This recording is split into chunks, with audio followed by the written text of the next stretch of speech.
আসসালামু আলাইকুম। আজকে আমি কথা বলবো ক্যানভা এআই নিয়ে।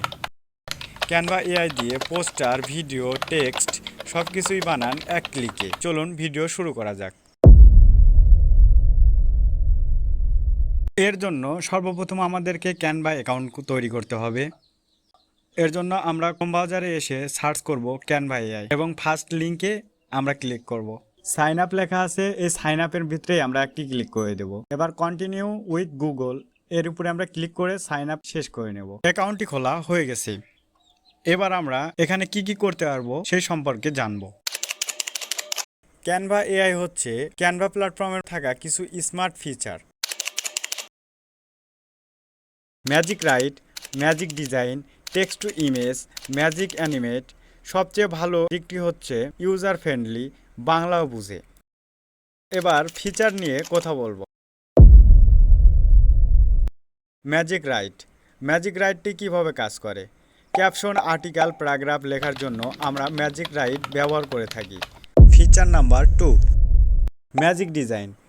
এই টুলটি ব্যবহার করার জন্য আপনি যে কোনো জিনিস ডিজাইন করার সময় দেখবেন আপনার বাম পাশে এই টুলটি থাকবে।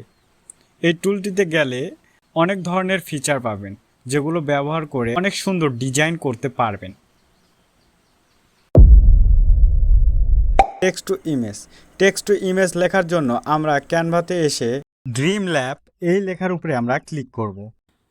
এবার আমরা এখানে লিখব যে কি ধরনের ইমেজ আমরা চাচ্ছি। ওইটা লেখার পরে এই ক্রিয়েটে আমরা চাপব। ক্রিয়েটে চাপার পরে দেখবেন আপনাদের ইমেজ রেডি হয়ে যাবে।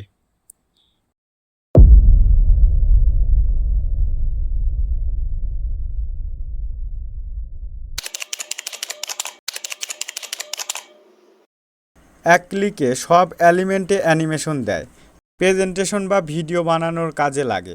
এবার চলুন ক্যানভা এআই এর সুবিধা এবং অসুবিধা নিয়ে আলোচনা করা যাক। সুবিধা: খুব সহজে শেখা যায় এবং এআই ফিচারগুলো বেশ স্মার্ট। বাংলা কন্টেন্টও অনেকটাই ঠিকঠাক বোঝে। অসুবিধা: ফ্রি ভার্সনে কিছু ফিচার সীমিত, হাই অ্যান্ড ডিটেলস বা কাস্টমাইজেশন চাইলে পেইড লাগে। এগুলো ছিল এর অসুবিধা। সব মিলিয়ে ক্যানভা এআই এমন একটি টুল যেটা আপনার টাইম বাঁচাতে পারে, ডিজাইন স্কিল ছাড়াও কন্টেন্ট বানিয়ে দিবে। ইউটিউবার কিংবা ডিজাইনার বা স্টুডেন্টও হন, তাহলেও এটি আপনার এআই সাথী হতে পারে।